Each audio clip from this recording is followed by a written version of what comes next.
All is quiet for now, at least as of the recording of this video, but by the time you see it, you very well could see a radical move in one direction or another for gold and silver. In fact, I'm predicting that's going to happen. I don't know which direction it's going to go, but I think it's going to be fairly wild come tomorrow. And I'll tell you why as we explore.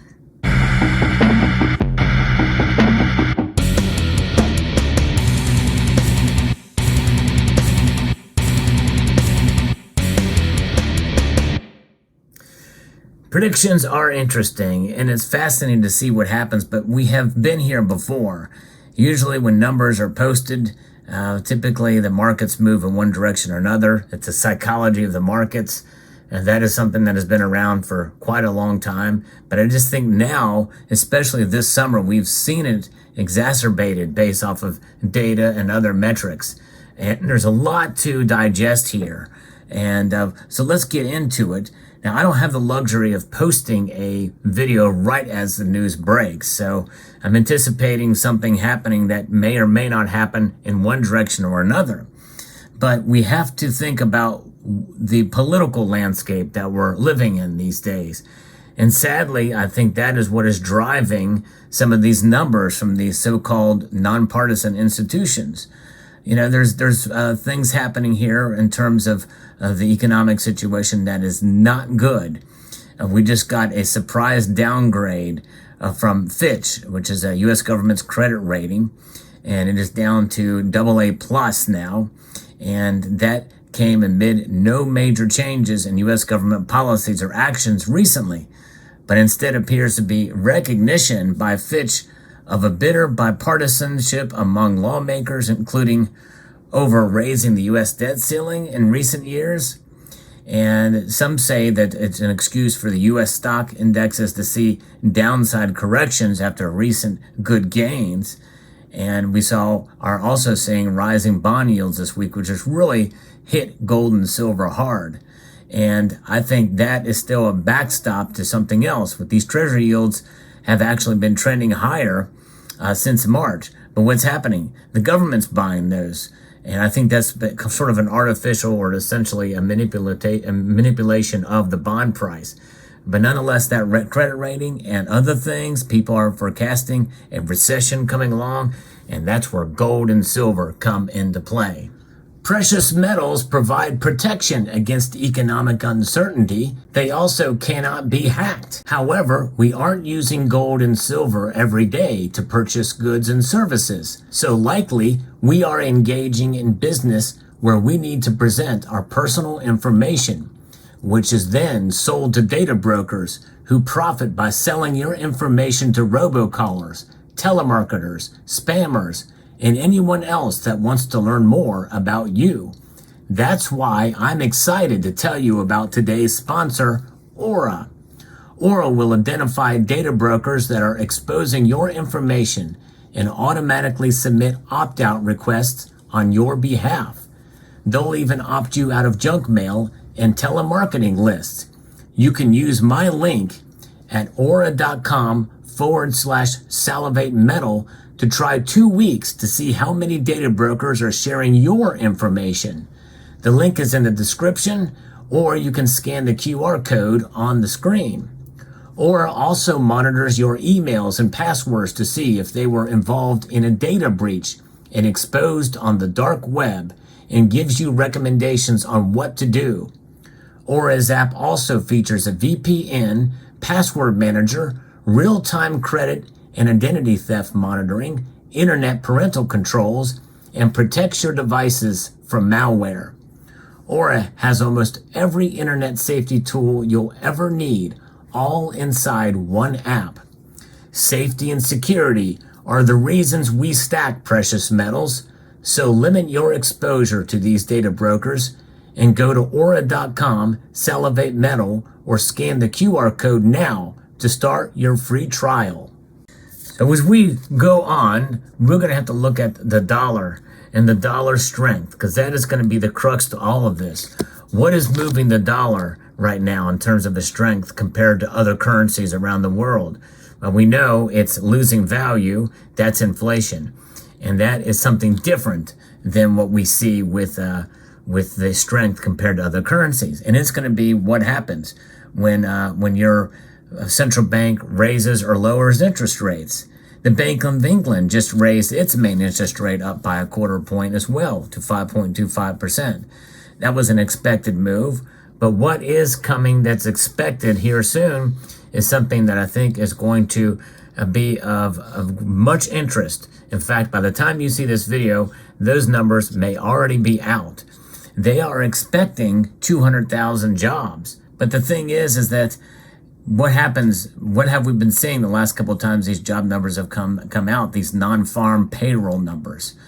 Well, they come in higher than expected. So these jobs come in higher than expected, which crushes gold and silver prices, so to speak. Anyway, I guess it's not really crushing, but they fall pretty hard. We've seen that time and time again. And that's the shock we're going to see with gold and silver. I think as the time you watch this video, that dive could have already begun. Now, again, I'm sticking with my adjusted prediction that I don't think we're going to see silver fall below $23 an ounce. Now, I'm saying that cautiously right now because as I record this video, it is $23.66. But by the time this video is released, could it fall 66 cents? Yeah, it could.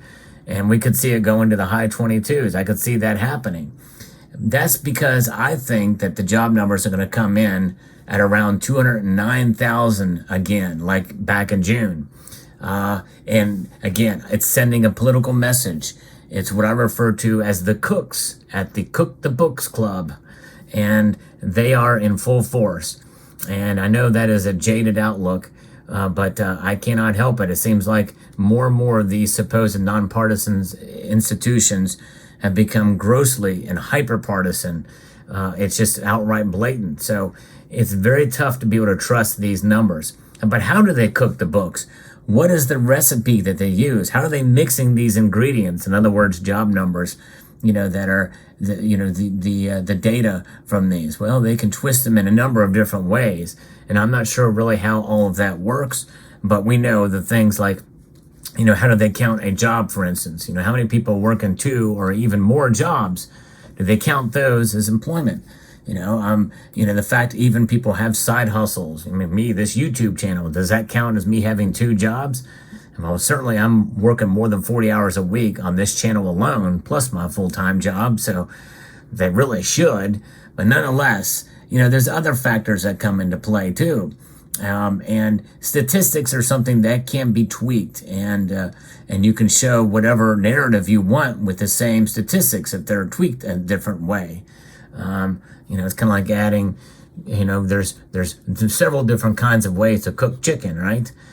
You can have baked chicken, fried chicken, they're all chicken, Tuscany chicken. There's, I don't know all different kinds of chicken there are, but they do the same thing. They just cook them up into one way or another, and that has a profound effect on the narrative. And the political narrative is as such that they want to have the perception that things are going great. And the thing is I want to be intellectually honest as well too. And I do understand that, we're not a sinking ship right now, although I do think that if we are, it's a very, very slow sink. Maybe that's a bad analogy, but nonetheless, because in many aspects we are a sinking ship, this country is. But there's a lot of other things that are at play that we must take into consideration here. But if the job numbers come in higher than expected by 4,000 or more, that is going to lead to the narrative that the Federal Reserve very well could opt to raise rates again in September, which most still don't think that's going to happen. And with the Fitch credit rating, downgrade, and one would think that the Federal Reserve would have pause from that. But the thing is who knows? They may decide to go ahead and raise rates one more time this year before they pause for the remainder and into 2024, and then start to cut. And a rate cut then would still hold true to the narrative that they want to send into the presidential elections. So it'll be very fascinating to see how that plays out. I still think there's a lot that we need to digest. As you're watching this video, the metals markets are probably moving, and likely they're moving in a radical direction one way or the other. Now, what is the other shock that could happen? Well, let's say the job numbers come in far below that expectation. Well, that would not fit the narrative that they would like to have sent, but they may allow it because we're still very, very early in the presidential election season. And there's time to adjust the narrative to make things work out. You got to have some data there. There's only so much they can hold back. And so be prepared for that shock too. And if that happens, then more than likely we could see gold and silver snap back up fairly dramatically. I'm talking silver could go up to $24.50 today. And gold very well could go up to $1,960 or $1,970 today. We'll see. It'll be very interesting to digest the information that comes out. And as you're watching this video, let me know what's happening, because I don't know. I can't see the future, but I think it's going to be one of those two scenarios. The third option is hardly any movement at all, no matter what data are published today. And that's, I think, a less likely possibility, but a possibility nonetheless. You know, I got to cover all my bases here, right? You know, but it's a thought exercise, and it's interesting. But the thing is, as I mentioned earlier, gold and silver provide protection against economic instability. And so we want to make sure that we hold true and hold fast by hanging on to our precious metals at the very least. If there is a major dip, hey, take advantage of it. If there's a major spike, likely it's going to rebound or correct at some point in time. And maybe it's not a good time to buy when it just spikes up dramatically. Because if we do buy when it goes up so quickly and so fast, we're sort of operating under fear. And I encourage you not to buy based off of fear. Let me know what your thoughts are in the comment section below. Hope you found this video informative, insightful, and educational. I'd like to extend a multitude of gratitude to you all for watching, and to encourage you to please rate, share, comment, and subscribe.